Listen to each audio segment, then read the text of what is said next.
Thanks for tuning in to your favorite content creator, UTV. To find out more, follow us on our social media platforms: YouTube UTV124, Facebook UTV124, Instagram UTV124, Twitch UTV124, TikTok UTV_124, and Flow TV channel 124. Remember, UTV, TV for you. I can't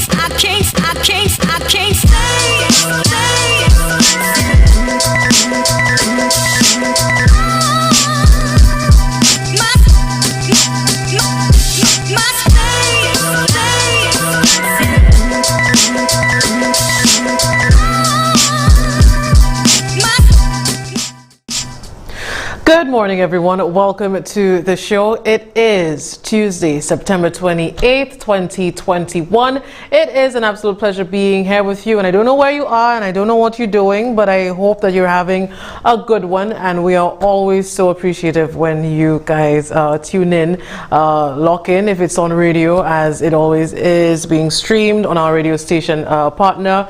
That's on Hits FM 91.1 and 92.1 FM. Also, if you're watching us on television on channel 124 on Flow, good morning to you. That's Underground Television. And of course, on the different social media platforms where we are expanding, it seems every week, getting a new one where you could see us. And we pride ourselves on accessibility. So if you want to watch us on YouTube, Instagram, TikTok, Twitter, Napot, anyone, of course, Facebook, then you could join us here. Before we get into anything, I do have to say happy birthday to a friend of mine, a friend to the family.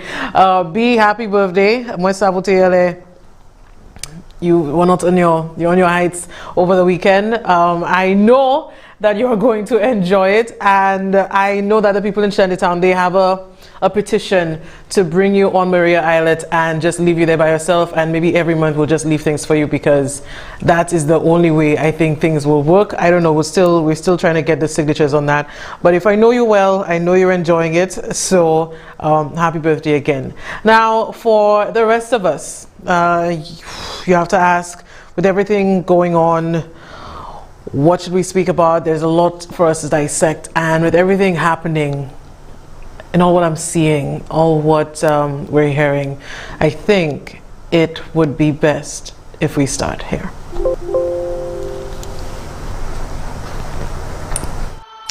Dear Lord, we bring before you our Prime Minister designate. We ask that you give to him discernment, wisdom, and fortitude.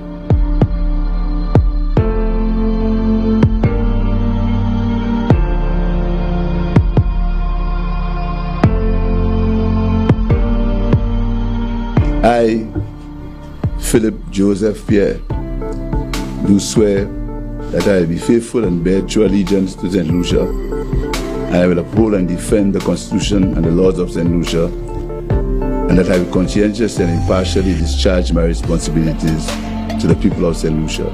So help me God. The country needed to be rescued from the abyss into which it was plunging.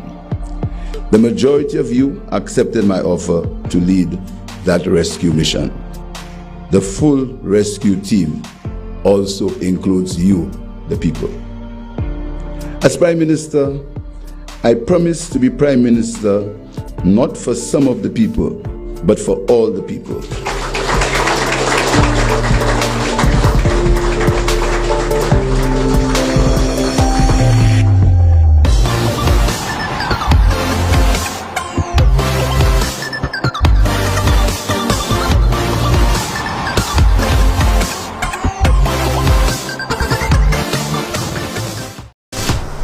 Now, we remember that was one of the earlier videos right after the Prime Minister was sworn in, and if I do say so myself, it was well done, and I think it signaled a sort of change that people clearly voted for, that they clearly wanted to see, and that's what we're going to get into today. What people wanted and clearly they told us what they did not want. They did not want an Alan Chasney administration, and they worked to that end. And with that being said, and all of the I don't know what you want to call it, scandals that we're seeing, even after that, it again brings the focus on certain things and certain processes, certain governmental institutions and how it's being run, and the people who are in there. I remember too, Mondi, that's the press secretary in the office of the Prime Minister, and the Prime Minister speaking on, just coming in, what is the philosophy, what's going to happen, what's already happened in the past 2 months, especially with the positions that we are seeing, very key positions. So let's hear what they had to say on that. What could we do apart from getting advised by the medical people? That's all we do, Monday. Then they say the CMO, the same people who were saying that we should do what we have to do, tell you now, we must listen to the CMO. But as the CMO, yes, don't we listen to her? All the time. That's the same CMO that's there. We listen to her. The CMO will tell you that her minister doesn't make a move unless he consults. So it's unfortunate that we haven't taken the approach that we are in this together, and we've got to fight to deal with the COVID situation. But I mean, again, some of the same structures, the same personnel are the ones leading this charge. And we have changed absolutely nothing. The same permanent secretary, the same everybody. We've changed. And when they tell you, oh, you used to talk about what is in before, now you're doing the same thing. Sorry, nobody can tell you what's not the same thing. Yeah, but what's not the same thing Yes. is that we have a Delta variant. Delta variant. That's not the same thing. The Delta variant was not there before. We have a Delta and we do not variant. have the largesse of getting the COVID support in terms of loans and concessionary finance that was available before. That's what's different. Now, you heard yourself that they have decided, what they're saying is that most things are the same, and even with the CMO, they, the naysayers, I guess, the United Workers' Party hacks will not be able to say anything about the CMO, because remember when there was the, we stand with the CMO, and now that this administration has kept the CMO, will take her advice and everything else, that is being put in perspective. But what I found interesting was when Mondi and later the Prime Minister said even the permanent secretaries were kept from the last administration, and that is concerning to me, because we've seen a lot of the things happening. Si nous a parlé about l'ici la pan situez la pani vole, and with all of what we're seeing, things were being let go, things are being signed off on, and you have to ask yourself whether that is the right move to keep everyone where they are. And I know that for a lot of times we speak about the ministers and we put their names out, we talk about them in all the ways that we can, but for much of the time, many of the public servants who do have positions and they're in positions of power, their names are kept from the public. They are shrouded, they are protected almost within the public service. And knowing that, I think with that being in mind, I think we need to put the names out there. Who are the permanent secretaries in the different ministries? So we're going to put their names out. Let us take a look at that. We have now Mr. Benjamin Emmanuel, Cabinet Secretary, that's in the office of the Prime Minister. So all of these people, like the Prime Minister says, has been kept since the election. Darrell Montreux, the PS in Parastatal Monitoring Department, Claudius Emmanuel, Permanent Secretary, Ministry of Economic Development, Housing, Urban Renewal, Transport and Civil Aviation. Peggy Ann Sudat, the PS in the Department of Public Service. Caroline Eugene, the PS in Ministry of Youth Development and Sports. Let's scroll down just so we could see all of these names there. Esther Rigobert is the PS in the Department of Finance. Barrymore Felicia in Department of Agriculture, Fisheries, Natural Resources and Cooperatives. Adria Sonson, Department of External Affairs. Kadea Ambrose, Permanent Secretary, Special Initiatives Unit, Office of the Prime Minister. Ivor Daniel, PS in the Ministry of Infrastructure. Michelle Charles in the Department of Education, Innovation and Gender Relations. Dwayne Louisi, Department of Physical Planning. Juliana Alfred, Attorney General's Chambers. Benson Emile, Department of Health. Donalyn Vite, Ministry of Tourism, Information and Broadcasting, Culture and Creative Industries. Philomene St. Clair, Department of Justice. Sophia Henry, Ministry of Commerce, International Trade, Investment, Enterprise, Development and Consumer Affairs. Velda Octave, Ministry of Equity, Social Justice, Local Development and Empowerment. We have a few more there. Irene St. Croix, in the Office of the Prime Minister. Anita Montu, Department of Sustainable Development. Let's go all the way to the top there. So like I said, this is where we are with 13 PSs in the different ministries, and none of them have been changed, and that concerns me, because I can tell you for the first name there, the very first one, the Cabinet Sec, Benjamin Emmanuel, knowing that he was contracted by the Prime Minister, was already retired, brought back in as Cabinet Sec to do the bidding of the Prime Minister, and he still remains. For this current Prime Minister, I am not too sure whether that is a smart move to keep this person in that place, because if somebody taking you from, even when you're not working, Pumeno, and make you Cabinet Secretary, do you really think you might as well have Shazzy sitting down in the Cabinet meetings if Benjamin Emmanuel is going to be your Cabinet Sec, if you're going to be just open about it? And you see, within these 13 press secretaries there, 8 of them are open Shasney supporters. You can come back to me. We'll come back to it in a while. 8 of them are openly Shasney supporters, and you know, you can support whatever person you want to, but when it goes beyond doing just your job and it starts to affect how you do your job, and there is no due diligence, as we're seeing, people are being able to just do whatever they want because they have been placed by certain individuals to have these things done. And if you're going to be keeping them at least keeping them in these positions, that is concerning to me. And if we're going to look at some people, let's look at Claudius Emmanuel, the next image that we have here. He is also a PS, and he is case in point. This individual, PS in economic development, is now building his personal home using Fresh Start.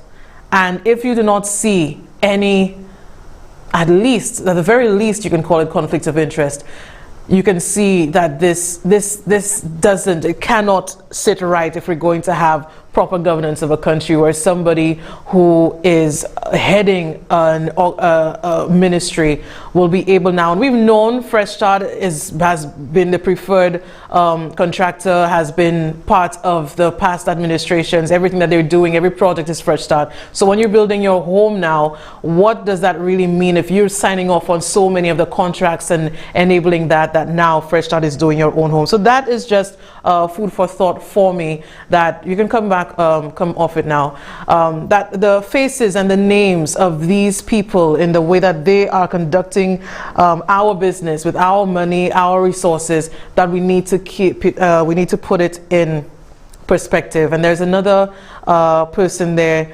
Michelle, the PS of Education, also Rigobert's cousin. She has her own business with Morgie doing tiling. So, you know, when villas are building in Cap Estate there, you know, again, who gets the money? Again, the conflict of interest. So the nepotism is glaring. The people there are not just Shasney supporters. A supporter means nothing if you're going to be doing your job in the way that it should be done.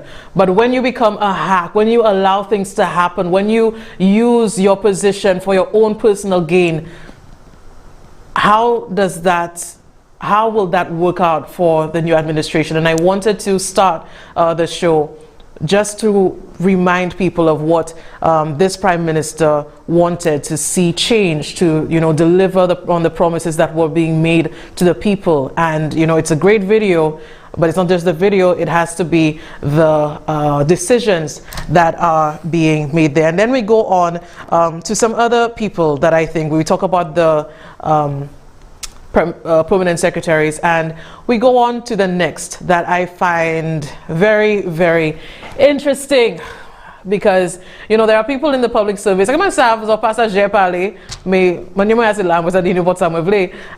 with that, let's take a look at the next image, where we see the PS in the Ministry of Health.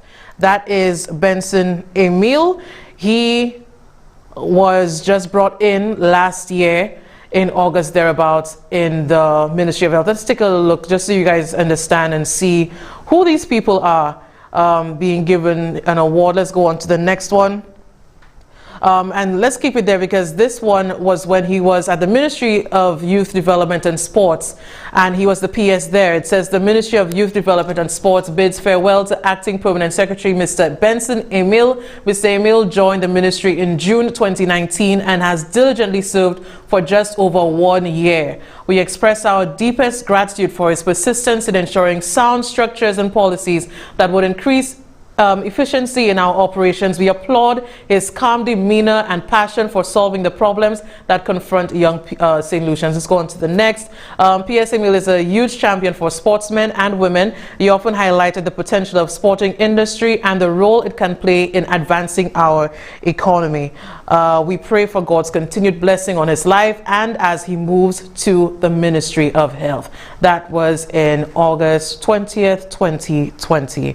Now, with Benson Emil, it is a strange thing, because they would have wanted him, you can come back to me now, they wanted him to be in Treasury, because he has been a United Workers' Party supporter, and every time they're in power, he moves up the ladder, up a few rungs. And even, well, you know, when you're PS in sports and you even spend a year there yet, but you move on to health, or they wanted you to get into Treasury, but he couldn't have gone into Treasury because he himself has been implicated in the Towns and Village Council report, where some funds were missing from Dennery North, and it's being alleged that those monies were taken by him and given to his family business, a family bar in Dennery. So it's difficult when you have that kind of past and the other things that have been done for you to be part of Treasury. So they look for the next best thing, and that is in health.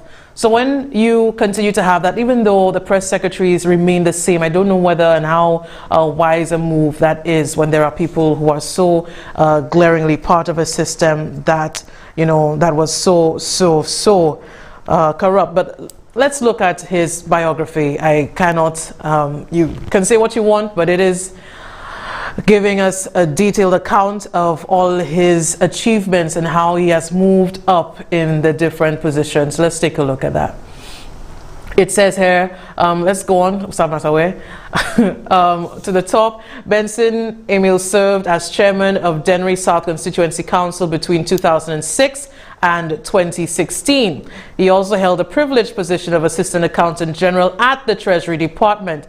Benson has been very fortunate, I'm sure he has, in the public service, because he has made his way at the top without any professional qualification or degree. Some say that having served Edmund Estefan twice as campaign manager and an avid UWP supporter gave him the first push to the top flight public service positions. The Towns and Village Council's audit revealed that Benson, as chairman of Dennery South Council, received a contribution of $149,350 on behalf of the Dennery North Council. Strange as it may be, it was suspected that this outrageous route was to elude the sitting Dennery North MP Marcus Nicholas, who at the time had fallen out of favor with the UWP government. The $149,000 was later paid by check to one Andrea Ogie, sister to Andy Daniel, as the current House Speaker, who was endorsed to run instead of Marcus Nicholas. The check was written and signed by Mr. Emile as Assistant Accountant General, and Dennery South Chairman Emile was called to account but never cooperated. The Dennery North Council was unable to account. It was also revealed that $67,634.77 was paid to Carmelita Sifle, owner and operator of a small grocery shop. It was revealed that Sifle is Benson's mother, and the funds originated from the Taiwanese funds. He is now set to be transferred to head of Treasury Department, while Mrs. Son may be sent to another department, either sports or perhaps finance, as Gail's relatives has proven to be totally beyond her depth. So we ask ourselves now, where are we? There are people who are being given political favors, being given positions. It doesn't matter what their qualifications are. All that is required of them is blind loyalty and not to ask too many questions. Just let the things go through that the administration, that the leader might want. And it again brings me back to the name was mentioned there, that is Miss Adria Sonson, who is part of Treasury.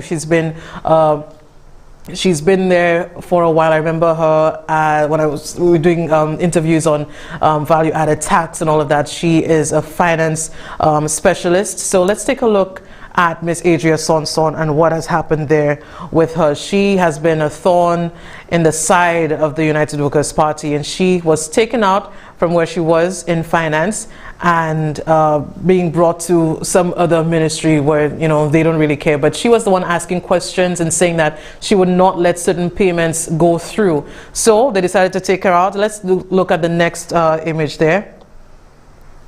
It says apparently Miss Sonson of the National Treasury was a thorn in the flesh of certain people in high places. That damn woman is too freaking honest. She's too honest, concerned about protecting a good name. The band of robbers despise her with a passion, so why not replace her with Benson Emile, the artful dodger? Benson is a party loyalist who has a perfect track record. So that is what they wanted Benson for, to go into Treasury to deal with the money, because that's this person is within the United Workers' Party. But so they bring him now to health. They bring him now to health. So who is the next best thing? If not Benson Emile, who can it be? Let's go on to the next image. This is Mr. Matthew Branford. He is the Accountant General. Next to him there is Rigobert. We'll get to her in just a minute, but let's deal with the Branford first. He is, he knows everything to do with finance. Let's go on to the next image so we see him properly, so the people can see him. Gary bien, Accountant General in charge, in finance, and signatures. He has the accounts of everything happening. He is dealing with our money, and when he remains there, as the Prime Minister says, that at the moment they are keeping all the permanent secretaries where they are, that it doesn't concern me. That scares me, and I think it should scare the entire country, because this individual, just like the others that we've mentioned, they are part and parcel of what we've seen as part of the corruption. If you don't believe me, let's remember too that he and his wife and D4 Services being part of the transportation for ballot boxes, having an Accountant General whose wife has a company that is now having the responsibility in the last general elections to transport ballot boxes, when that was something the electoral department did for almost half the price. This is what we're seeing. Let's take a look at the report. The company, D4 Services and Supplies. The invoice number 02DS/2021.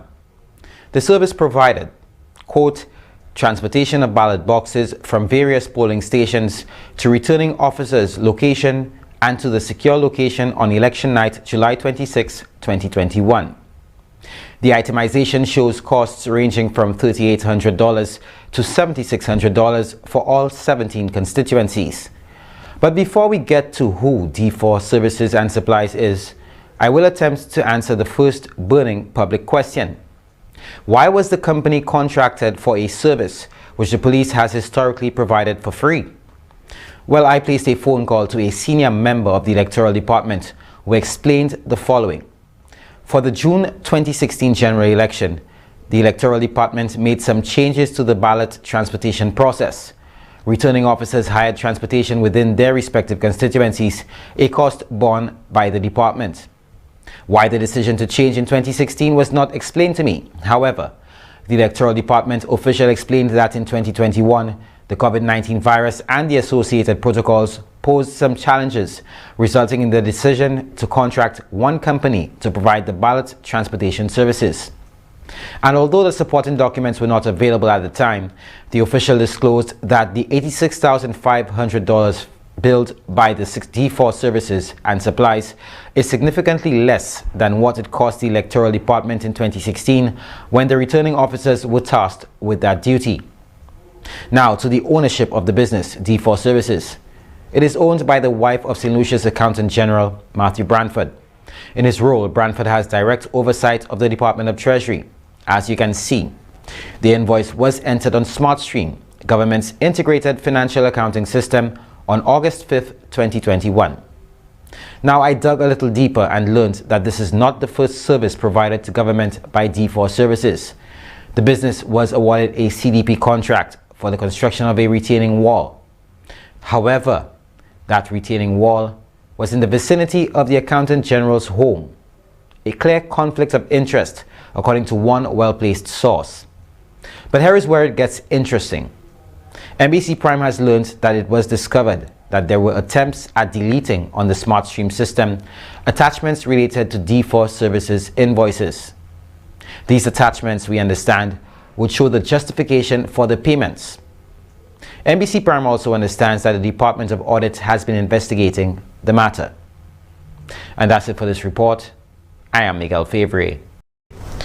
So you can tell me whether you think that's right, that a permanent secretary can have his wife's business sign off on the payments, and when now people are asking questions, try to delete the attachments which show the justification for those payments. And yeah, okay, Trisha, you must be worried about the whatever legal come back, and they can come. But I do know what I'm saying. And if you're going to talk about Branford and talk about the nepotism that you see, if Branford not going to the same church that Guy Joseph goes to in Labey, tell me if it's not true that the money was paid then for the transport of ballot boxes. Tell me if that's right when it's already been done and it has been done by police officers. Tell me if you feel that you would want somebody who has been there, part of things that are not just questionable but far more than that, to allow them to continue in the same position doing what they're doing. When you need to pay the small contractors, you're not even prioritizing them first when that should be the case.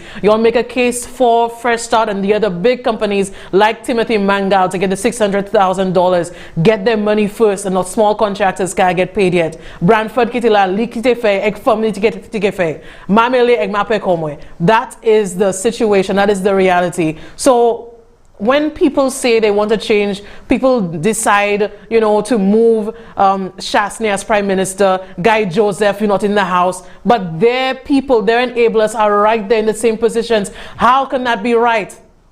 And every day I come and when you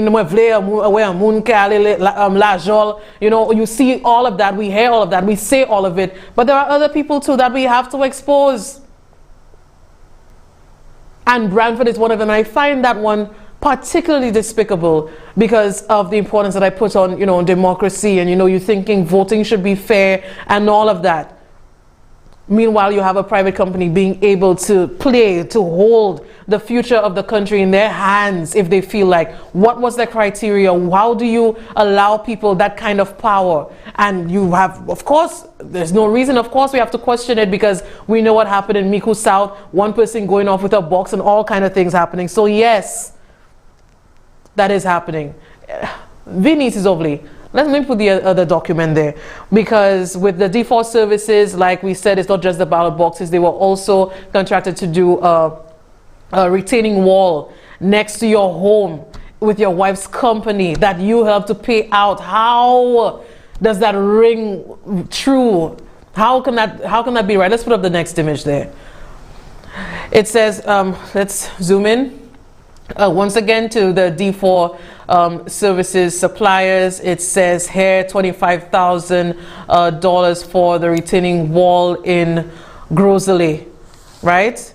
Let's go down, and you're seeing the tax deductions, 60% on materials, 25% and all that, and there are the signatures right there. So yeah, so the ballot boxes, you have you know, retaining walls. You can be part of CDP contracts when you're part already of government that are helping to pay other people that you are there. Let's go to the other one, because there are a lot of other questionable things that were happening there. Let's go and take a look. Let's zoom in. It says, so the Accountant General approves the payment using, let's zoom in, using funds of one module in degree program for a hack. It says here once again, the Accountant General, please be informed that has been reviewed and approved that your request to finance one course at a cost of $1,000 for an online program in a Master of Science of Business Management with Edinburgh University. This approval is based on a direct correlation that this module will have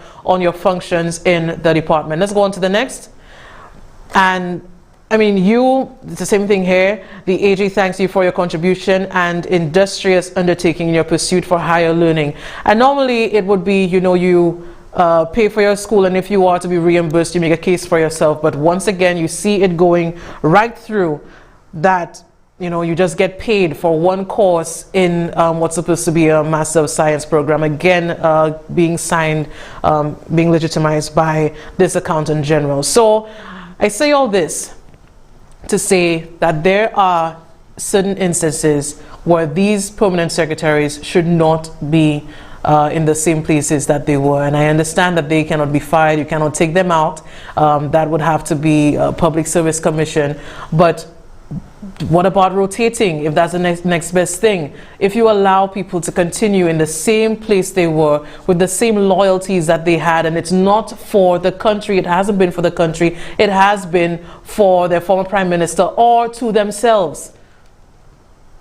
So when we ask for a change, when most of St. Lucia did ask for that change, it does not come without some of these decisions being made. And it's also important too that you recognize, you know, Pamanyola, Simunsa, they're entrenched, they understand, and I know the importance of institutionalized education and knowledge are already in the system, and you would need that. But I have to ask, with Benson Mill in health as permanent secretary and just brought there about a year ago, what real experience does he have anyway? Can't he be shifted around?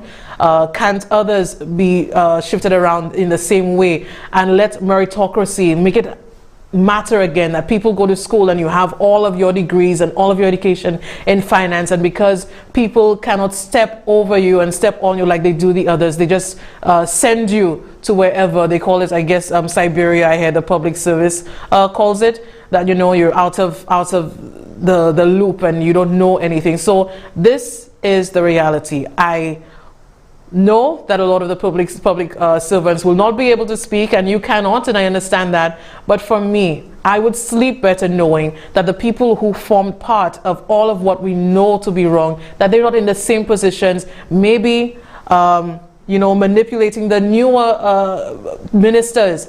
When you talk about Stabach and you talk about Kenson, these people are new as well, and there's an institutional discipline that they probably have more than the others. So, you know, they would soften them up, so to speak. That is my thinking, and I would just want to know. I would sleep better, and I think most of St. Lucia would, knowing that these people would not be in the same positions to wreak more havoc that they have seen and they have been part of, that they perpetuated during this time. We'll be right back. I can't stay. We can win this war. Can't vaccinate. We're taking our life back. Get vaccinated. Now that there is a vaccine, I am very optimistic that we can return to a sense of normalcy very soon.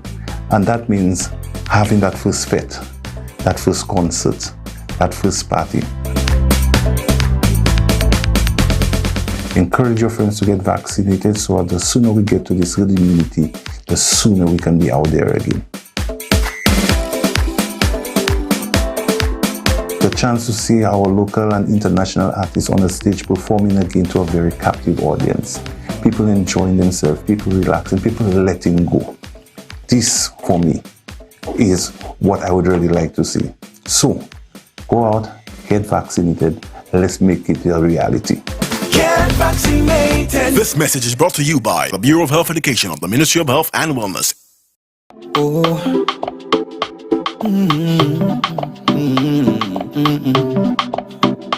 BJ on the beat.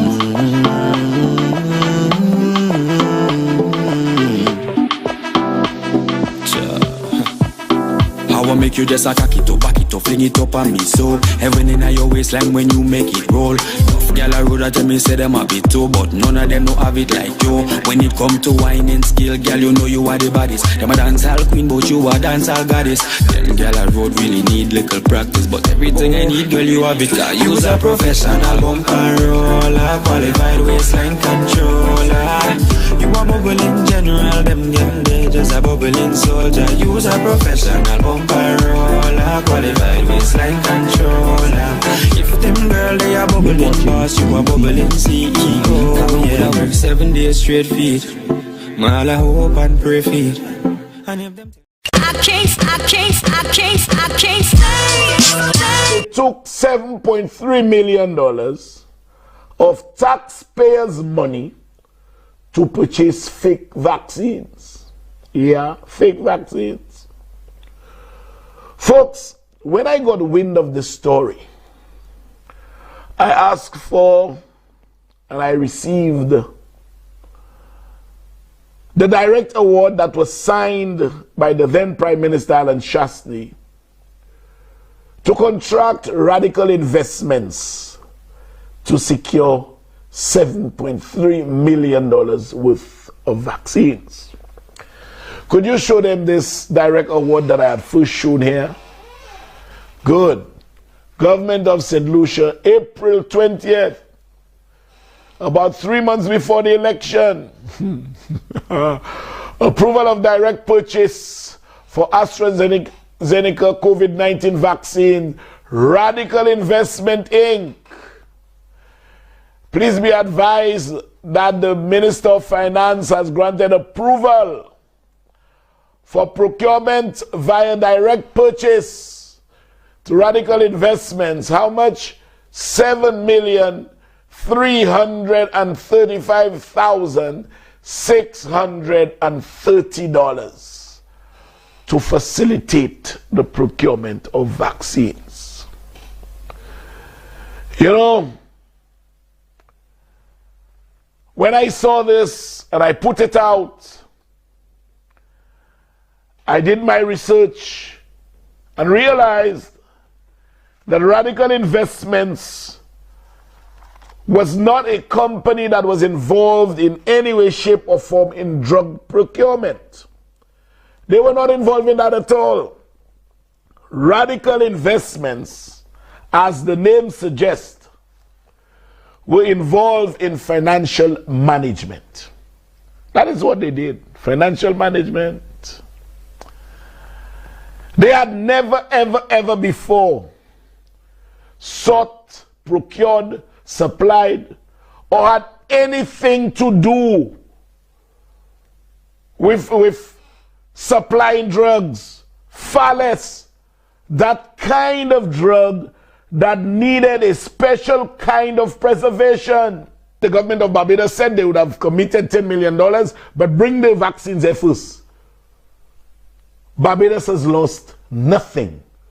Take a listen to the acting Prime Minister of Barbados, Sansha Bradshaw. It's true. I want to make it abundantly clear that no taxpayer resources have actually been expended and directly given to the company for the particular sourcing of these vaccines.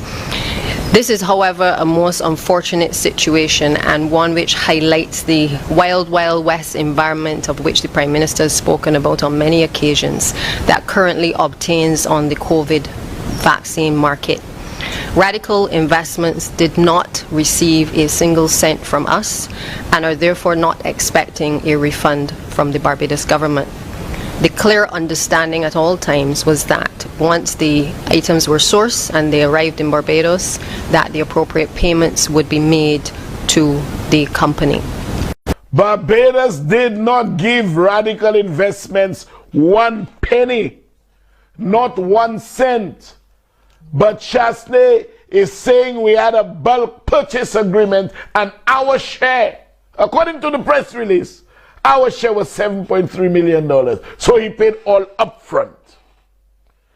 So Radical Investments, represented by Mac Maloney, was given our taxpayers' money for vaccines despite us in St. Lucia being able to get our vaccines dirt cheap from COVAX,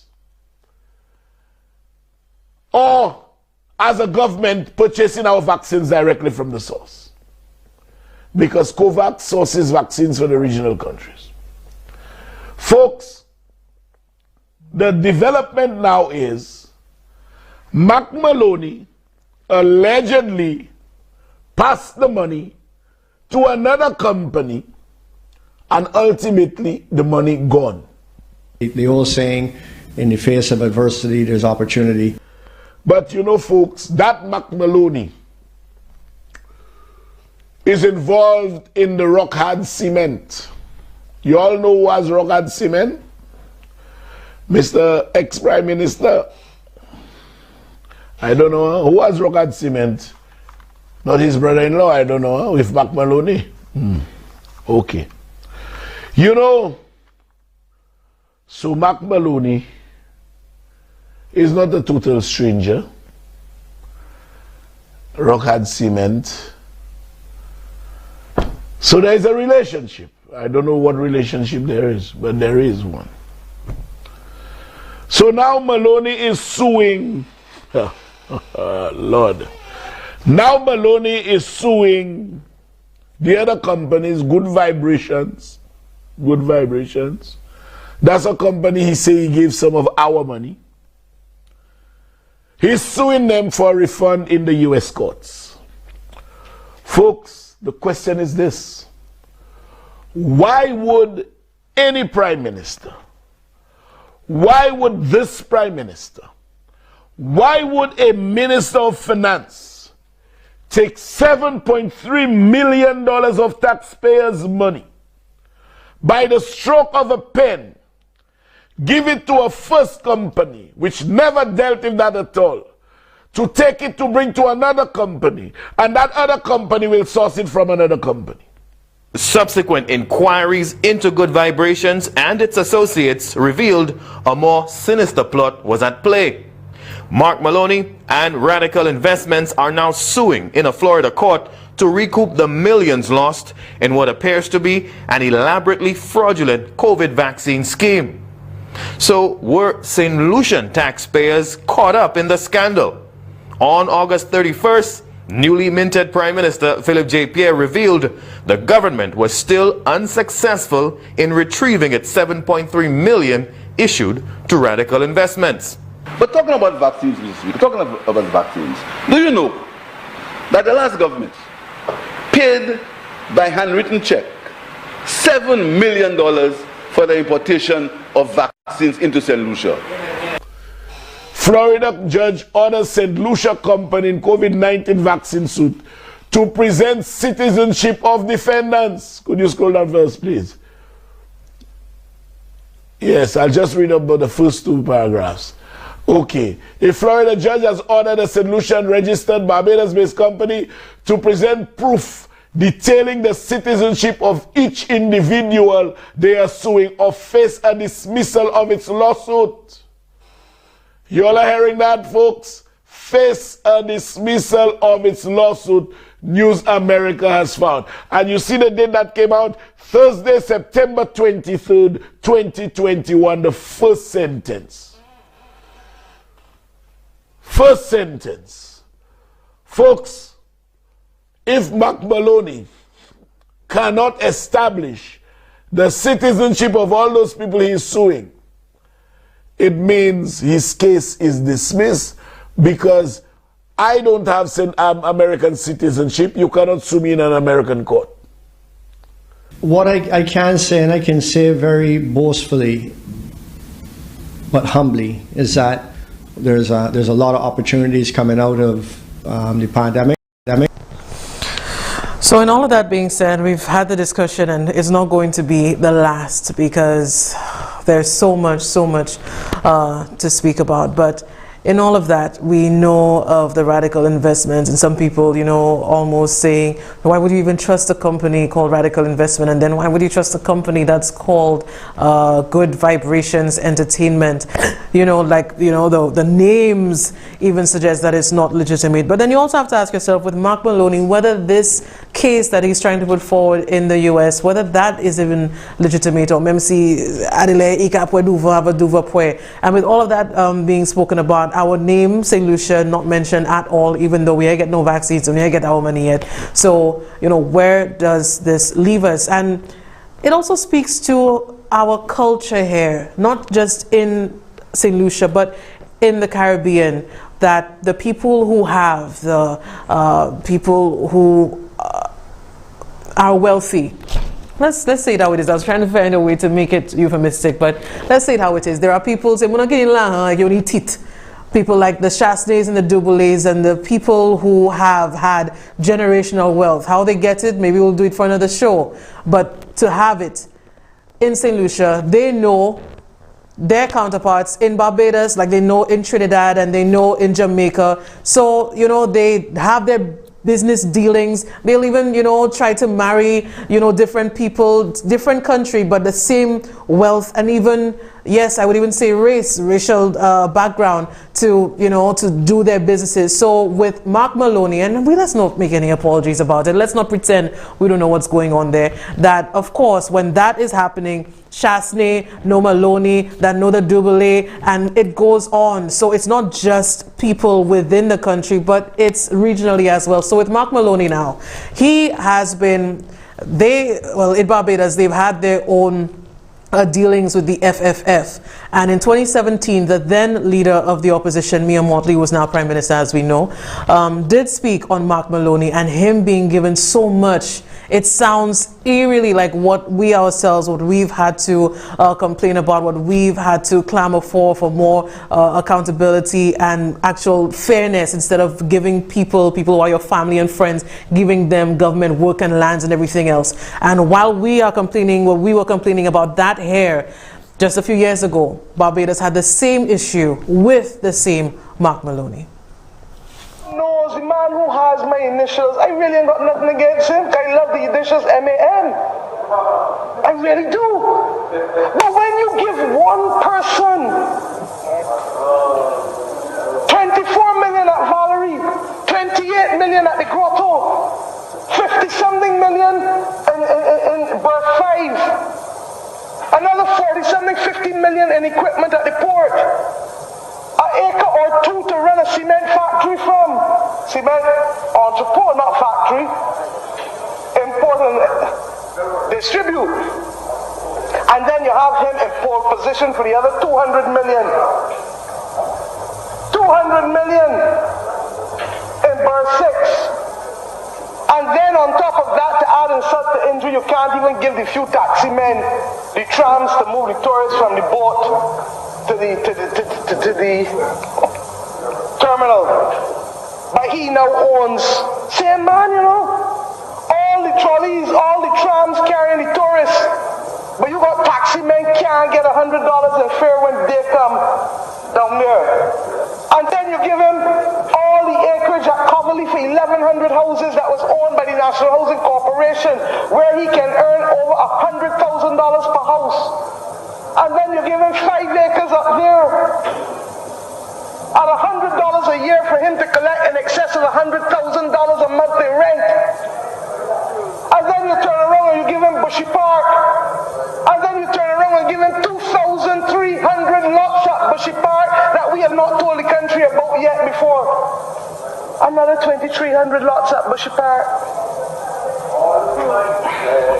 Mr. Madam Deputy Speaker.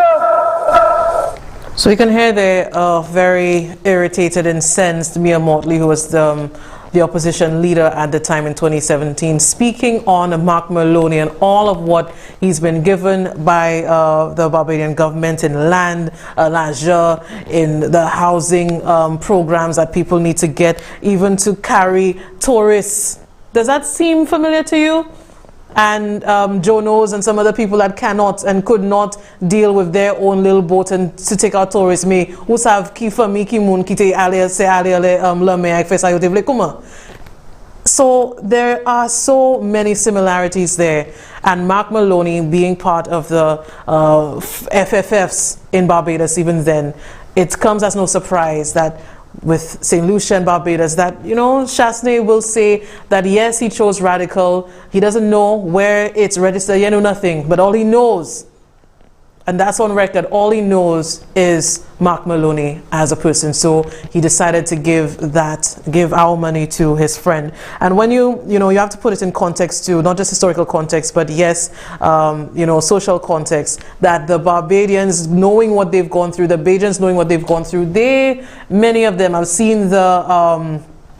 seen the posts on different social media platforms. I've watched their news dealing with that, and they do not take kindly to this Mark Maloney, that name being called again in yet another scandal, and some of the money, at least their money, even taken. But here, nous pas même là, nous pas même vaccine, mais on need that will continue to say, oh, but it's just 7 million. We'll get the money back. What you're worried about for? I would think there would be a level to the headassery of these hacks, but clearly there isn't. So you've heard the former leader of the opposition speak, but I want to keep it still in Barbados, because in many ways I think he speaks for a lot of us being involved in this and not knowing and dealing with the uncertainty, having and hearing an angry Barbadian speak on Mark Maloney and this latest scam and scandal. To show this is about money and there's an underhand deal, that he did bang this saying that he don't know about no drug company in the world, and AstraZeneca is a top drug company, will deal with another company that is not a legitimate pharmaceutical company, a distributor or a wholesaler. You gotta got all that license in place. Maloney ain't got a license for nothing. So even if he say he on the behalf of the government, you don't do that kind of shit. Not when it comes to these drugs. I know this inside out. I do this for half my life, more than half my life. So nobody can tell me about this. I laugh at them. I will laugh at them. I have my Indian source. He had legitimate license, and he used to deal with AstraZeneca and all of them. I had my source in Trinidad. He would deal directly with all of them. These legit people. I had my men in Pakistan, legit people. When things they land and ready, that they had to be licensed. They had to go through the states, and then they had to got pharmaceutical and all that. You think you could come talk about something entertainment? Man, what the hell is this here? That sure Maloney don't know what he didn't know what he was doing. That he lost his money. He get tricked. I will tell you, these governments were retarded. This stupid government, Chasney and Trinidad and St. Lucia. You see, they're not running the governments properly. They're running with friends and family. He know Maloney, so he trusts Maloney, and Barbados and Bahamas went in it too. So they feel a problem in letting go the people of St. Lucia money, taxpayers' money. You see how stupid these people are? Stupid governments. Me and Molly all are retarded. They ain't got no sense. They could tell me about marketing and talk about vaccine awareness. I listen to them. They ain't got no common sense. They trust Maloney with that, and Maloney don't know what he ass he's doing. Look who he is now. He like them, like all the Caribbean leaders, jackasses that wanna running behind them or run behind them. Jackasses like them there, idiots. Big embarrassment. Thursday ass all evening. A big bunch of that call themselves Caribbean leaders. Getting that walk about dressing up pretty and running about with a lot of big words and talking articulate and tell the stupid his ass. Got no fucking sense. Any ass. I put out to my distributors, and the men here drop off the fucking chair. The men ask me if they ain't got no more down here in Caribbean that looking to let go of the money. That would have tell me these serious distributors that I still keep in contact with. That's what it tell me how somebody could be so stupid. That is a huge red flag. You can't go around a pharmaceutical company and talk about use the business. When that was done the last time, I had one that very legit means. Well, you go all that paperwork, sort out. Anything there that look funny, it can get questioned because I know there's something for people. This could kill people. What they don't understand, a lot of talk, they don't know about drugs, about pharmaceuticals. The slightest problem, you could do something and then things go off. Then things ain't handled properly. That could kill raw soul people. You can't with that. The government here with it. St. Lucia government and Bahamian government. See all two are gone? Bahamian gone. St. Lucia gone. But of course, we in Barbados, the will remain. So we are gonna St. Lucia in it too. I feel we more in it than y'all because we have nothing. Y'all have put no money in it yet. But we did. But again, you can hear this irate gentleman here. Maybe gentleman is pushing it with all of the censoring that I had to do there. But you know, people vex. And you'll still get people saying it's not a big deal, and that it baffles me, and I don't know when I will stop being surprised by how low some people will go with this.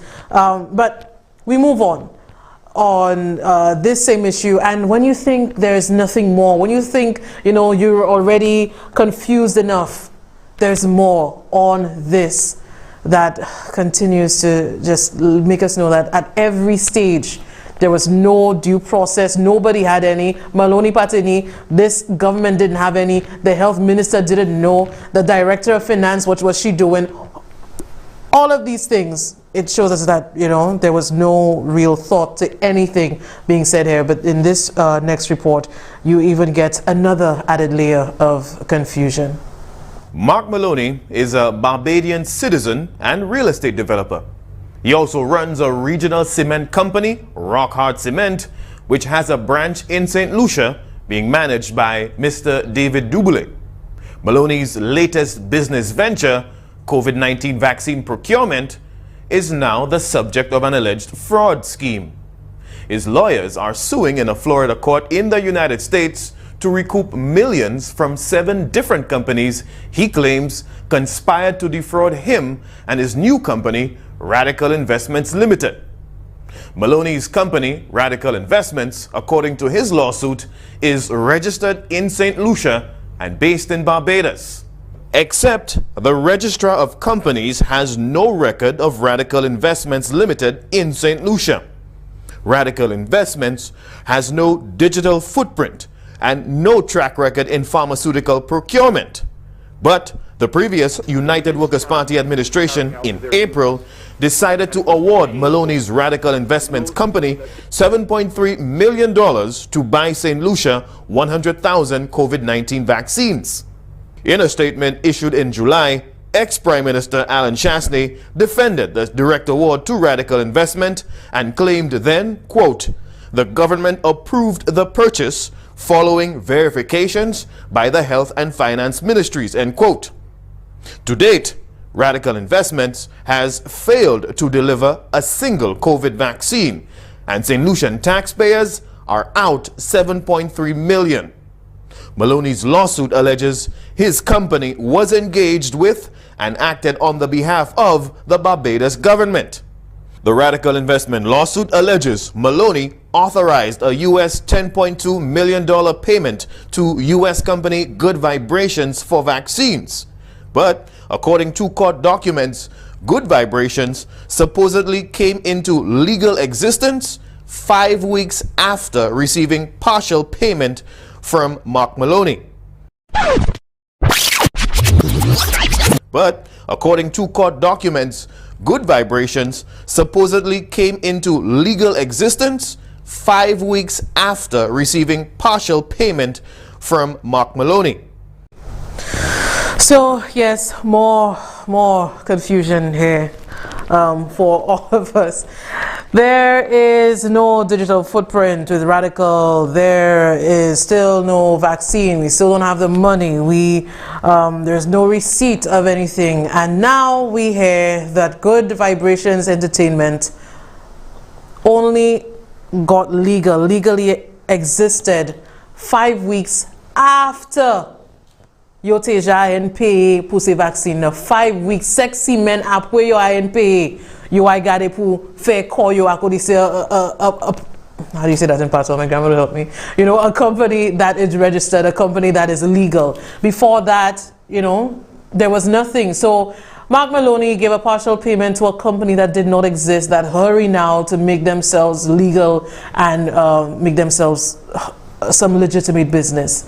So of course more of these questionable, and I say questionable because if you have to say it for, you know, what it really is, corrupt in every sense of the word, from the ministry, from what we did in procuring these vaccines, in getting people that we didn't have any real investigation into whether they can do it, from, you know, Maloney partially paying a company that isn't even really a company, and the company now going and fast track to make itself legal, go and register themselves properly, and now you cannot get the vaccines, and all of that is being done, and we are here naked, really, with our hands out, asking for what is ours, and not asking forcefully.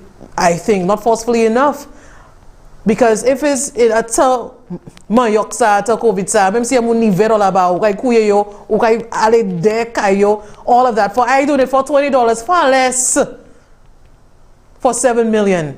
And then the question also becomes, you know what, in all of this, who is to blame? Because you could say, you know, we want to see what's going to happen next, and some people have given, I heard something about a verbal promise. A promise that is being said by people who are clearly operating in bad faith, who do not give any importance, any credence to, you know, the, you know, agreements. These people don't care, from what I've seen here. So what does their word mean to anyone? Land buys or CAs or cafe or y'all don't even care about that. So what is the worth of a verbal promise that we will get our money back? I don't fall for it. I don't believe in it. I want my money.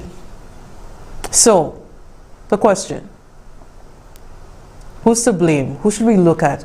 Who allowed this to happen? And let's not forget, you know, what that looked like, that direct award being given, you know, being told to the public servants to hurry, make it run, and hurry, make it go through, because they need the money now and it's urgent. That was being done then. So Claudius Francis, I think, spoke very well on that, and also with the expert advice of his legal friend, a lawyer friend. So I think, you know, if we're going to put it in perspective, that too is needed. Of course, we open the lines in a little while, but let me just read a comment from a senior legal practitioner. It reads: Claudius, it is rather interesting that, other than to mention that Radical Investment is a St. Lucia registered company, all throughout the lawsuit, no mention is made of St. Lucia being a victim and of it and its people having suffered loss through that scheme.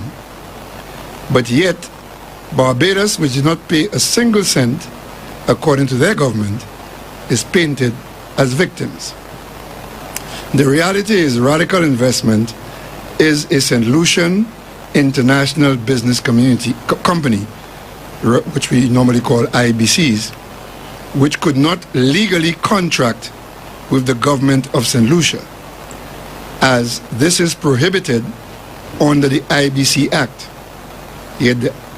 Yet Mr. Shastny said they carried out due diligence. The Director of Finance should be terminated or sanctioned, as this is the ministry with responsibility for IBCs. Alan Shastny brought the legislation to make such companies from 1st July 2021 resident companies that can now do business with citizens and the government. Interesting. Very, very interesting. So, having said that, 451-7260 is the number to call. Afternoon. So, in all of what is being said here, you have to ask yourself, as the lawyer friend of Claudius is saying, that the director of finance has to be removed or replaced or, I don't know, shuffled, but you get to see what we really mean. That, you know, I do talk about Shasney and we do talk about Guy, but even in this latest one, we continue to see the things of people in positions like the permanent secretaries, and in this case, Esther Rigobert. Let us take a look at Esther Rigobert, Director of Finance. She was PS in that ministry as well. So we get to see this person who's allowing things to happen is signing off on these things. Mavle, I don't want to hold it back anymore. I think people need to see the people who allow these things. Now, the protection of these people in the name of public service and confidentiality, Monday. So, you know, you have this person there able to sign off on radical investment, on the payment for that. So we have to ask the question, what happens then with this individual? Should this current administration continue to work with this person in that position? Is this the right thing for the country if we really are looking at good governance? And besides the good governance too, just the culture, the people who are actually doing their work, sitting down there in the offices, in the different ministries, looking on and seeing people being brought in that do not have the qualifications. They are just put in just because they can sign and let the things go through. Esther Rigobert, I think you too need to answer to some of the things being put out there. And just so we understand and look at her properly, let's see her as part of this NTN program, her speaking on issues. And I chose this next clip because she was speaking on small contractors and them not being paid. And we understand too that how it should be working is that these small contractors, they should be paid first, and then the bigger contractors, they are able to wait longer. But with Guy Joseph and Fresh Start and all of them, they want to be paid instead. And meanwhile, the smaller contractors could not be paid, and there will be long lines, people waiting for their money, people have to pay courts, people have to pay their school fees, people have to do all kind of things for their children, and they couldn't do it. So this is Esther Rigobert, just so we understand what she looks, what she sounds like. This is her. And even 2022, the projects a growth rate of about 11%. So it's looking up in terms of recovery. Notwithstanding, we are very mindful of the fiscal pressures on small businesses. Currently, out of the payable stock, about 15% of that goes to contractors. So it means these are small contractors that did works for the government and await their payment. Some of the others would be for institutions that we have obligations to. The commendation and recommendation, from both Mr. Peter Kane and Mr. Boland in terms of trying to release those funds into the economy. We are very mindful of that. So in addition to some additional offsets for tax liabilities, we will be trying to reduce the payables. We will be getting 2 loans are about to be disbursed to St. Lucia. One would be from the from RCT, Republic of China and Taiwan, as well as from the World Bank. So that's to be received anytime from now, and that would certainly provide some space for the government to manage its expenditures. So even though you might find the wig distracting, it distracted me a lot from what you were saying, but some of the issues there being the small contractors and everything else. So Esther Rigobert being one of the people, being one of the primary people to sign off on things that we find questionable, and there is no due process, but it's being fast-tracked as well. And we continue with the conversation, what should be done with her and people like her? Interesting.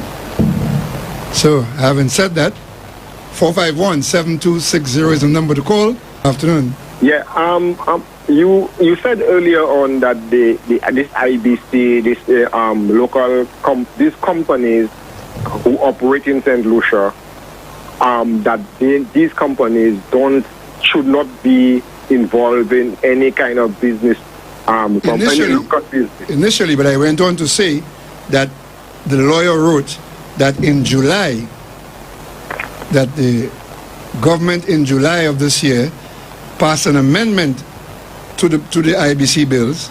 Let me just get it because I don't want to misquote him. He said in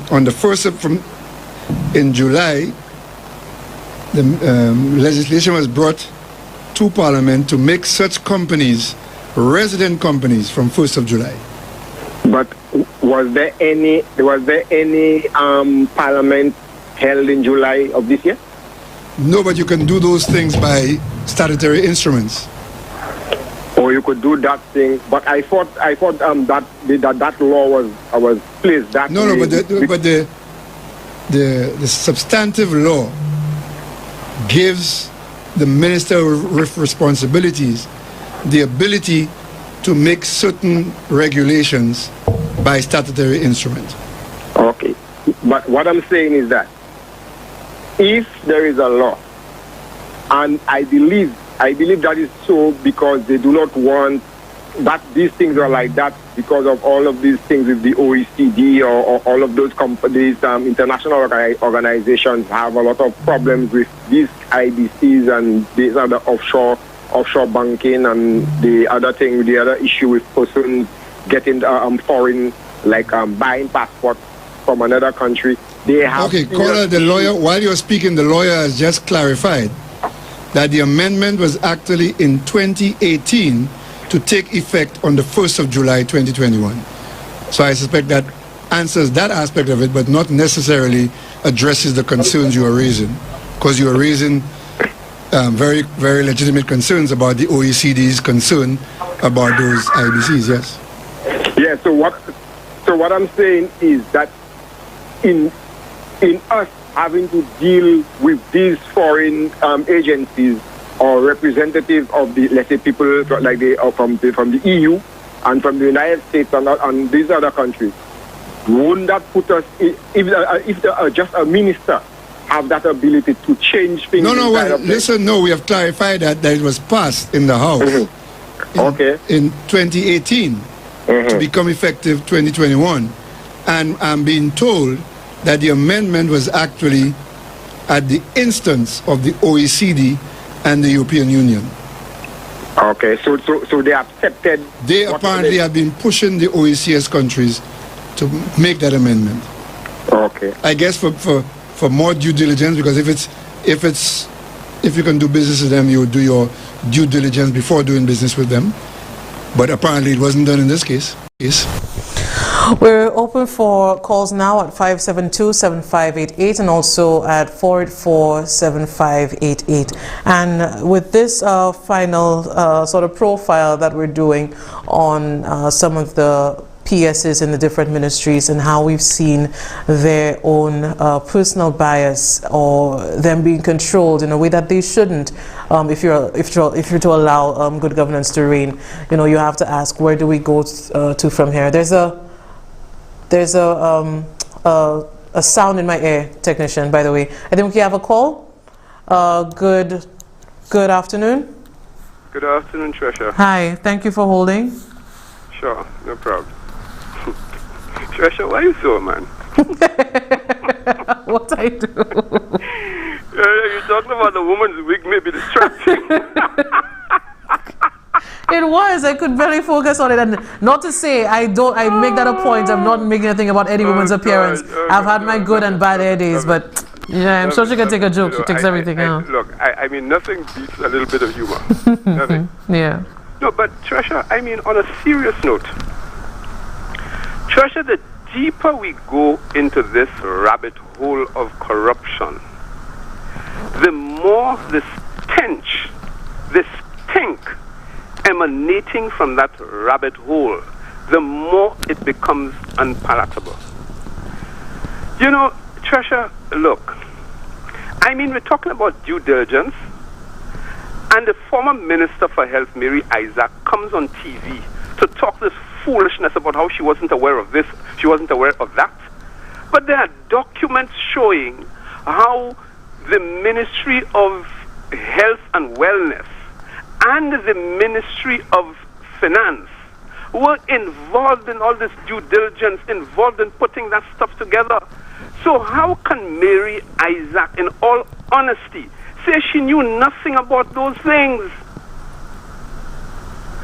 And then, of course, talking about due diligence, again, where was our Attorney General in all of that?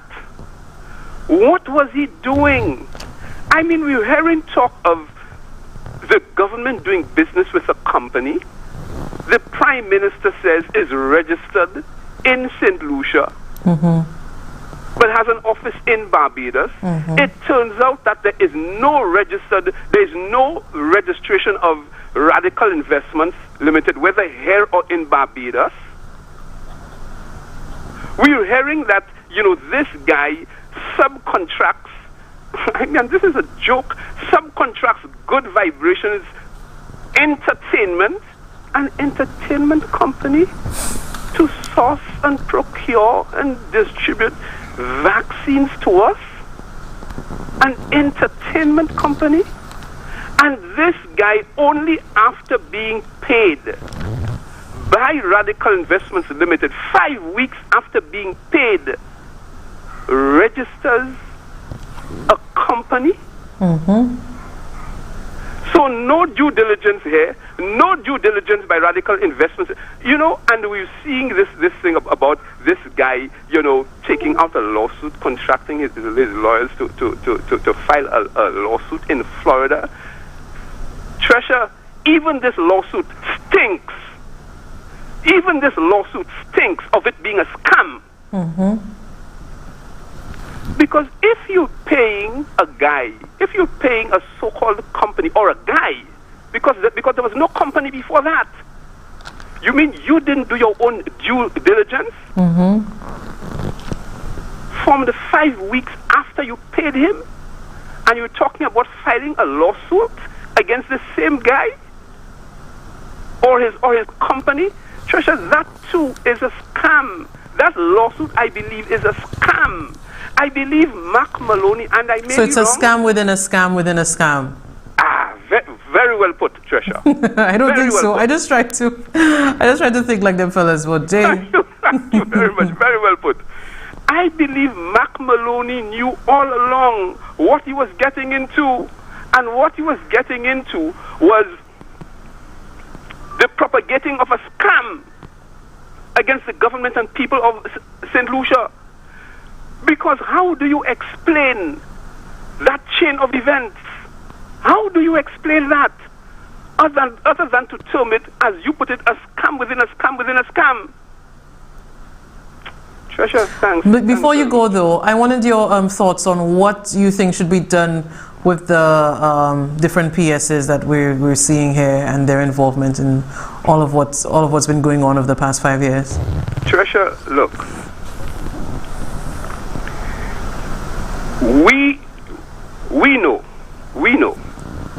We know that public servants, they have their sides. We know that. They have their sides, whether this side, whether that side. But Tresha, in all my years, I have never seen anything like this where senior public servants go to the lengths that they did under the former administration to enable and participate in corruption. And I'm going to say no more than that, because the powers that be ought to know even more than I do what to do about those people once there is evidence. Once there is evidence, they ought to know even better than I do what to do about those people. Thanks, Tresha. Thank you very much, caller. Thank you. We have another call? Can we put up the image of Esther Rigobert again? Sorry, those days were I like her, but I just want us all to see exactly what is going on. Can we get the other one with her speaking without sound, maybe? Because when we do look at these issues, when we do look at where we are and the people that we put in these positions, I would want to know that people like that are not being put in this, left in the same positions where they were able to do all of that. Now, I began the show with the Prime Minister, the newness of it, the promises made, the changes that people wanted to see, and the hope that was, you know, given in that video. And with that being said, knowing what we know now, that all of these people, and that's just the ones that we know of, are in these positions, and we're hoping that somehow they probably will change the error of their ways, or maybe they'll come to you and say to the Prime Minister or to the ministers, well, I didn't know what to do, I was afraid to lose my job, and they made me do it. I can hear all of the excuses, and in fact I've heard already some, but would that suffice? Does it make you, the thousands of St. Lucians that wanted to see some change, sleep better at night knowing that for all of the corruption and all of the things that we hated, things that were let to go to pass and everything that was signed, and using the system against us and using our tax dollars against us, taking our tax dollars from us, that these people are in the same situation where they now will speak to some of the ministers that they believe are boys, and they'll say, well, I always supported you, it's not me, that's all just what I could have done at the time. Is that something, will that work? Will that make sense to keep them all there? My suggestion when I look at all of this, and I remember how angry we all were, is if nothing else, rotate them, put them in a new environment, put them with new people. You know, you cannot have people in the same way, thinking the same way. What do you think Brantford is doing right now? If Guy is on island and he's going to church, so you think it's that alone they will be doing? They will not be talking about politics. They will not be talking about, you know, what the differences are, what's the discussion. You have Emmanuel there as CABSEC there with you in your discussions with your ministers, that somebody, Alan Shastney, brought in from retirement, and you don't think that that might as well be Alan Shastney just sitting in the room and knowing everything you're saying?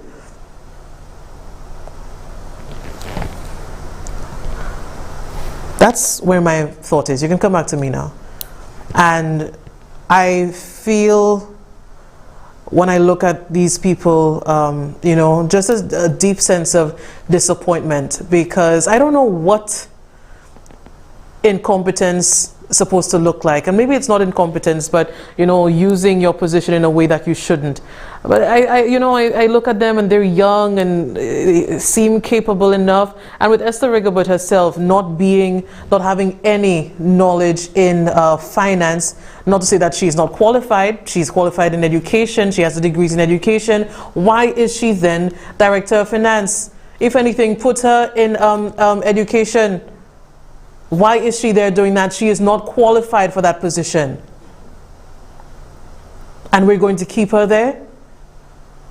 We're trying to keep her there just so we can say, you know, just so this new administration perhaps would say that you're not like the others and you don't victimize. It's not victimization. If you're going for something, if you're going in a certain direction and there are certain people that you are seeing clearly does not form part and does not really understand where you're going, the trajectory in which you're going, that's not where they are.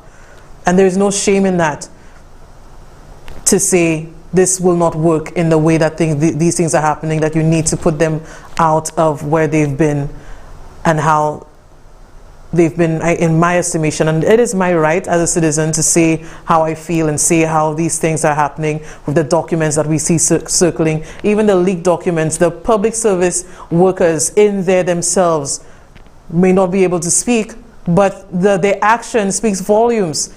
That people who do not agree with what is going on, they will give it to somebody, they'll give it to a talk show host to put it out there. And that has helped in immeasurable ways. But it's not enough. Let's take the other call. Good afternoon. Tresha? Yes? How are you doing? I'm okay, how are you? I'm not good, you know. I'm not happy. And I almost kind of regret listening to the show there today, because it actually me with what is causing me the happiness and the unease. I have used your show, other shows, Trisha, to say that I am one who there was nobody who would like a deal and a deal like me. And I transformed my life over the 20-something years. So nobody will come to me and tell me, well, Frank boy, you know what? I said, if you buy 10 bags of cement, I will give you 5 more. And I'm not interested. I don't even buy coconuts from Jumbies. I don't want to support the old habit and encouraging them to go and steal. So that is what causes me pain. To see I voted that the Labour Party, and I preach it out there, that we are not the same. But perception, people are saying the party just have 2 months. But actions like getting rid of this girl there, especially with that $7.3 million, handwritten check by Alan Chasney, and you are the watchdog for the people, that's supposed to be like an executive order. You know, in the U.S. term, an executive order, when the president comes in, there are things you just change immediately. That's supposed to be like an executive order. Now, it's one thing to tell me, okay, probably she's cooperating, probably getting this, you probably got information. I don't care. I don't want to be perceived as one of them. Like all are the same. So you keep hearing the little rumblings that it look like, well, boy, all are the same. I don't want to be associated in that. So that is why I'm begging. I'm calling on the Prime Minister. The Prime Minister, whoever is in the chair and whoever is in the power, don't have me, Frank, a supporter of the Labour Party, associated with that. This woman, let the Attorney General subpoena her, get rid of her, send her on pending investigation. And even though she's, whoever, the other one that gave his wife the contract to carry the ballot boxes, all these people, in my opinion, the ethics and the morals, and we came on good governance. 2 months is too much. 2 months is too much for these people to be there. To be there, wailing and wagging and laughing at you and all that kind of things. That's serious business. The Labour Party must not be overwhelmed with that corona. I'm just saying that loosely, concentrating on coronavirus so much that they lose focus of these things, Footballers scoring goals while chewing gum, Tennis players playing, winning trophies and the chewing gum whole day, We could walk and chew gum at the same time. These people supposed to be out there, pending investigation, and we subpoena them to come back and tell us what you know. On that basis, Trisha, I'm mad. This show is not for what makes me mad, but I'm mad. I don't want to be associated with that. But when you say it like that, and with your own experience, I think I understand what you mean.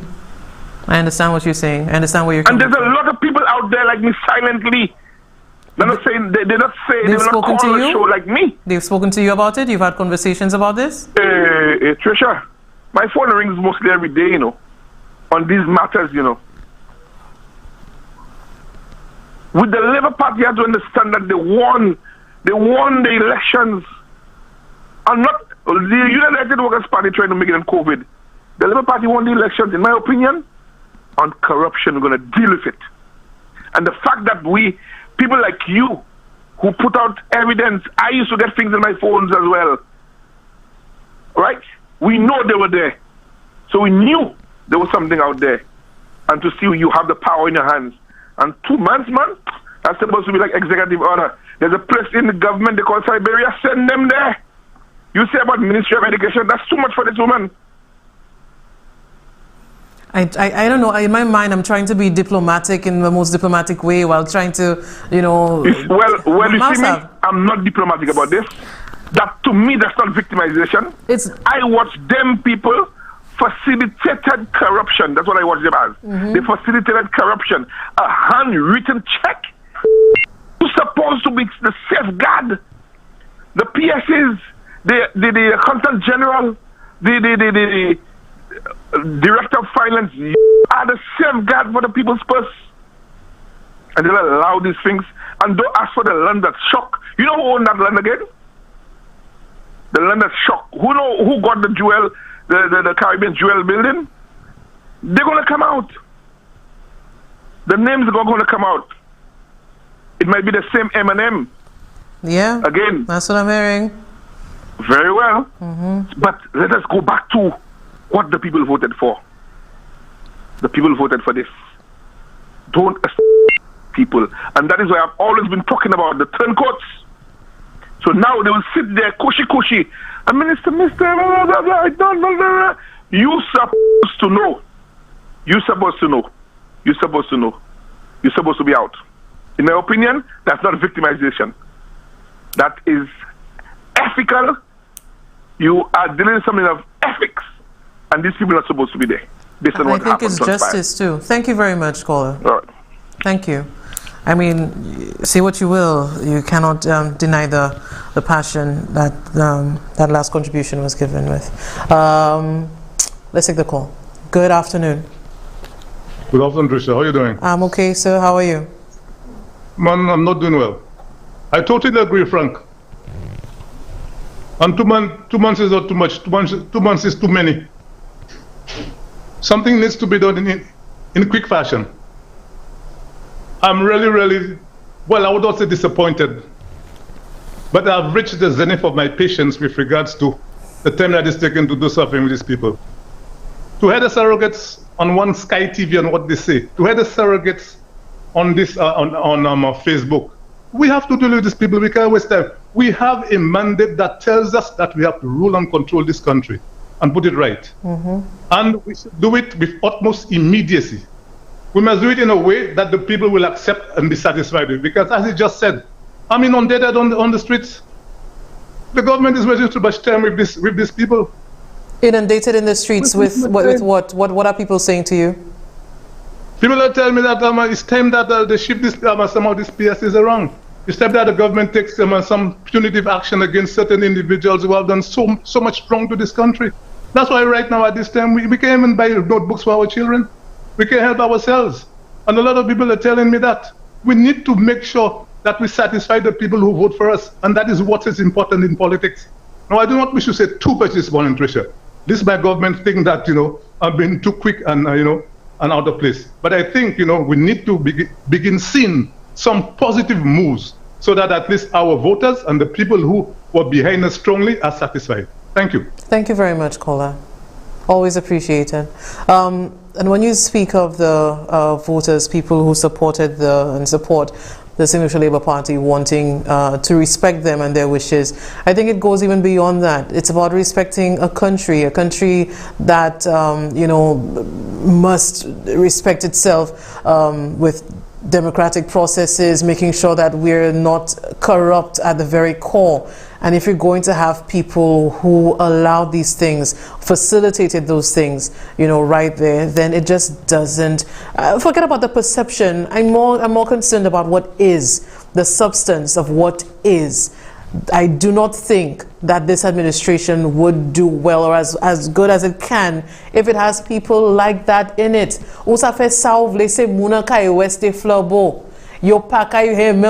You can do all of what you're doing, and I do not see that happening. Their loyalties have been there. Benson, Emil, changing. And it doesn't matter if it's, you can be whatever party, you can support whatever party, but it's not the support. It's what we've seen. It goes beyond their job. Their support now is going and it's affecting the jobs that they're doing. And while they're doing it, it's affecting us. It has affected us when people are signing off on $7 million to give to a company, and in doing so, threatening other public servants to make sure it goes through. And now we have nothing.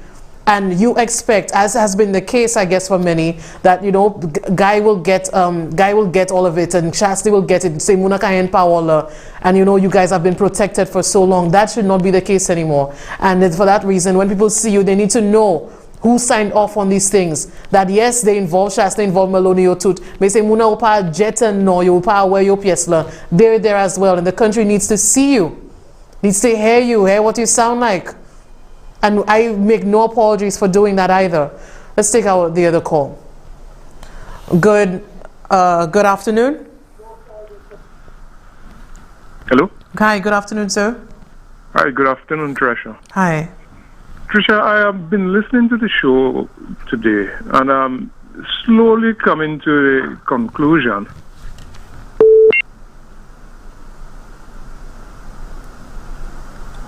Yes, caller? Damn it, we lost that call? Hello, caller? I think we lost that call. Let's go on to the next one if we have another. No, we don't. But a caller, I hope that you would call again. I would be interested in hearing what you would have to say. I imagine it would have been something that I really wanted to hear. I think we have another call now. Okay, I guess that one dropped as well. I don't know what exactly is going on, but with the calls that I'm getting and with the contributions we've seen in the chat rooms and everything in the comments, I think we understand each other that, you know, if this current administration needs, you know, to be put back on the right direction, because in all of what's being said there, they do not care. They come on Sky FM, Kabaimun Powell, they will say whatever, they will lie and spew fear and negativity and do all what, and then you now playing that you're above it so much that you can keep the people. This isn't mind what you do. I'll tell you what it is. This isn't a church. This isn't about forgiveness. And even if it was, I can forgive. We can forgive you. No, please. What about the punishment? What about the justice of the wrongs that have been meted out to us? And it's not, for me, politically astute either. What do I know? I just do a show. Good afternoon. Good afternoon, caller. Good afternoon, Trisha. Hi, good afternoon, sir. Yeah, I can see you're upset, eh? Yeah. Hello? Can you speak a bit louder, please, yeah, caller? I can see very clearly that you're very upset. Yeah. And you have the right. Yeah, I'm speaking loud, you know. Okay, go ahead. You can hear me now? I can. Yeah, I can see clearly that you're really upset. And all the things you're saying is very logical. All the things that you have said there, you could not be more right than that. But what I find, these people should not even give Philip J. the chance to ask them to. Well, he's the one that have the power to shift them around. And I'm sure if there's Shasta that win that election, and this people was there, he would have shift them already. So I think it's over time that these people should shift around. Yeah. It's not fair because they can do anything right now. They'll do anything to cover up, you know. So I find it's time that they could call it victimization, they could call it whatever they want, but this will need to be shift around. Yeah. Because and the other thing I noticed, this government was formed, well, the past government was formed to enrich the families, the friends. Well, I won't say much foreigners, but to enrich the families and the friends. That was what that government was all about. So the little thing Mr. P can do is shift these people around. Don't fire them, but shift them around. Okay. Because the measures already been done. I see that $7 million, it have corruption all over it. Corruption and deceit all over it. And I feel that St. Lucia will never recover that $7 million. It have corruption and deceit all over it. Caller. I'm not hoping if they want to prove me, get us back the money, and they will prove me wrong. But they have deceit and corruption all over it. Caller, thank you very much. I think we have another call on hold. I appreciate, as always, your contribution. So, for those that cannot, I know that people have been speaking. I know that has been the topic of discussion, and as the callers said, and Frank and Mr. Lubin, you're saying that, you know, as SLP supporters, you are being called about what's going to be done with this, and I know that's been the discussion from not just people within the ministries, not just the professionals there, but just supporters, just citizens themselves, just concerned about where we are going from here. So I do believe, as always with the show, that we want to be transparent, we want to be open, we want to be honest in everything, and even though it might be awkward to some and they don't know how to deal with it in a way, you know, if you want to see progress, it's better to deal with it in an honest and open way, and we can give our suggestions to what should happen. Okay, our final call. Good afternoon. Tresha. Hi. Hi, sir. Very interesting, very, very interesting show today. But I need to just say what is happening here today reminds me of what happened in 1997 when Kenny Anthony just came in. The same way people were exerting pressure on Kenny Anthony to do things, and to the point where George Odlum began to stand out and started creating issues because he saw an opportunity where he believed that Kenny Anthony was taking too long to put things in place, and he tried to undermine Kenny Anthony and began making mischief in the government. I know Philip J. Pierre is not a fool. It is obvious that there are lots of snakes around him in terms of PSCs and cabinet sec and all of that. I think Philip J. Pierre is aware of that. But again, remember when Philip J. Pierre did not name Castri's candidate for those two constituencies, where a lot of people were making concern, and Philip J. Pierre kept on saying it is strategic, and as things unfold, people will be contended. And yes, it was. I think there are lots of things that has to be investigated. These people need to be involved and give information, and I think give Philip J. Pierre the time that he needs to cross his T's and dot his I, so that he could make a very strong case. Because look at Donald Trump. Up to now, there are investigations. Okay? I just think we just need to give the Prime Minister time, because he said... How much more time are you thinking, Colin? Well, 2 months in coming in, I don't think it is sufficient, because you have to do your background checks. You have to check accounts out of St. Lucia. Sometimes you have to contact FBI or all sorts of things so that they could do things that we do not have the ability to do. But what I see the Prime Minister do is to address the nation. Give us some feedback as to where we are at and what are your plans in going forward with all of those things. I think this is the appropriate thing that needs to be done. But I do think he's a fool. I know this Prime Minister is very strategic, and he will get the job done. And those who have to go and spend holidays down somewhere in Denver in the bush there, they will do it. Thank you, Tresha. Thank you, caller, for your contribution. And I don't think we're talking about the Prime Minister, we're not talking about Philip J. Pierre as being a fool at all. I mean, you know, the man has all his degrees and he's an esteemed accountant and all of that. All I'm saying is, not just politically, but for a country that has made a decision to get rid of Chasney and get rid of Guy, and maybe you have gotten rid of him as Prime Minister, and maybe we have gotten rid of Guy in the House, but the people that they have hand chosen to be their minions in ministry are there, and it is disconcerting. It doesn't feel good. It doesn't feel right. It doesn't feel like justice even to have these people that were facilitated that. And you might think maybe there's some strategic something happening. I'm not seeing it. I don't see how it would work, and I don't see the strategy of having a country, waiting and needing something to be done, and it's not happening at all. So that is where we're at. My suggestion, like I said on the show, Frank had said, fire them. They have no need for diplomacy. Tiola, the same thing with some others. But, if nothing else, if that can be done, and because you need the Public Service Commission to get involved and all that, rotating is the next best thing. Move them around. Tiola.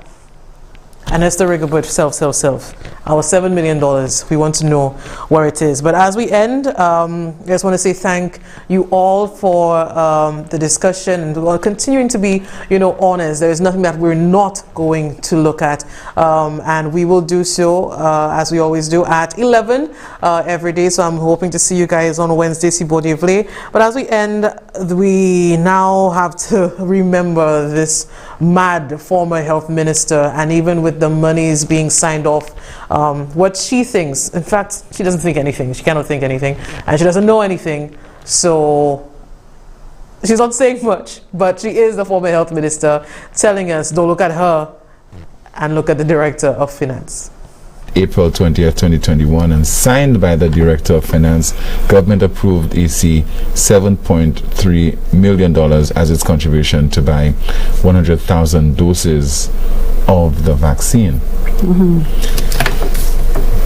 Well, I cannot really comment on that, Timothy, because I'm not aware that the Director of Finance would have just signed off on a document and then monies would actually be paid out, because finance, even when we try to procure vaccines before through the COVAX mechanism, they used to send us a number of different agreements before any monies are transferred, right? So I find it very strange that an agency like that, not going through the established mechanism or through PAHO, would actually be able to draw funds from our Ministry of Finance.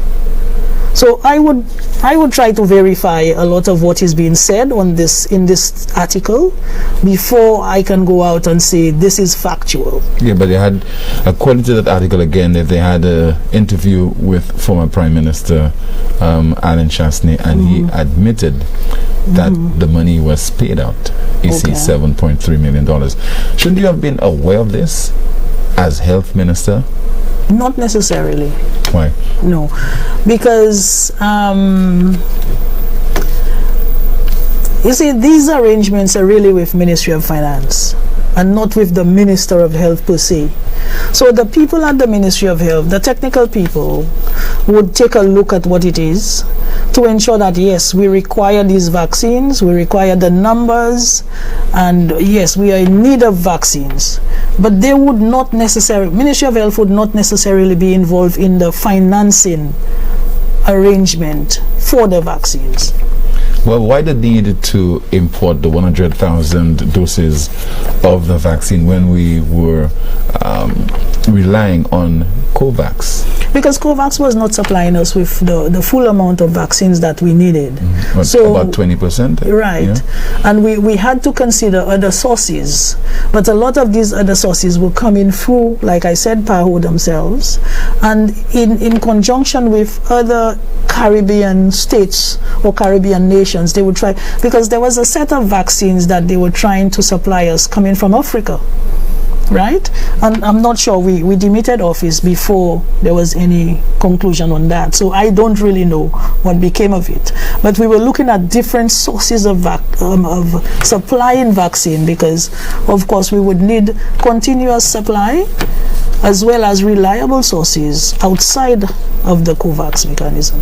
But we warned by a number of agencies, the World Health Organization, that the number of people who are trying to scam individuals, corporations, and also governments. Oh yes, oh yes. So do you if this is true, then the government, the then administration, did not do sufficient due diligence on this. And EC $7.3 million is a significant amount. Well, I would think you might be correct. I don't know. Somewhere, somehow, something went wrong. And I still do not believe that has actually happened. So I would have to look into it myself to find out, whether that is true or not. I find that very, very hard to believe, given what we had to go through to secure vaccines at the Ministry of Health. But if it's true, it's a serious indictment on the previous administration? I would say I hate to say the Ministry of Finance, but because you do not, the Prime Minister does not just sign off on, he's not the person who actually signs, he says yes or no, go ahead and purchase. But the Ministry of Finance is responsible for dotting their I's and crossing their T's. You understand? Because they actually are the ones who are transferring, seeing to the transfer of the funds themselves. So I would be very careful. I can't